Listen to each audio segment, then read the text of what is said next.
De 16 millions d'hectares de forêt dans les années 60, la Côte d'Ivoire est passée aujourd'hui à moins de 3 millions.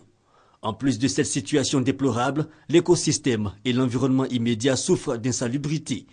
Ces données sont les preuves du non-respect des principes du développement durable en Côte d'Ivoire, selon le réseau des professionnels des médias engagés pour le développement durable. Il y a des gestes écolos simples. Éviter de jeter les bouts de papier dans la rue. C'est éviter, par exemple, d'être en difficulté, par exemple, avec son voisin. C'est de respecter son lieu d'habitation et le lieu d'habitation de l'autre. Apprendre, par exemple, à rouler avec des véhicules, j'allais dire, sains, qui ne dégagent pas trop de gaz carbonique à travers la ville.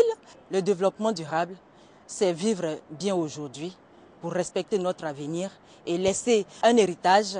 Pour le conférencier, si l'on ne prend garde, il n'y aura ni charbon ni gaz en Côte d'Ivoire dans 100 à 200 ans. Il souligne par ailleurs que la course vers l'enrichissement ne devrait pas justifier le non-respect des principes du développement durable. Quand vous allez à Stockholm, vous allez voir que même dans les plus petits villages, il y a la verdure qui fait la beauté de ces villes-là. Pourtant, ils sont riches. Ils ne détruisent pas l'environnement. Les efforts pour promouvoir le développement durable se sont multipliés au plan international avec les rencontres de Rio au Brésil. Rio 21 en 1992 et Rio plus 20 en 2012. En Côte d'Ivoire, un ministère a même été consacré à la protection de l'environnement et au développement durable.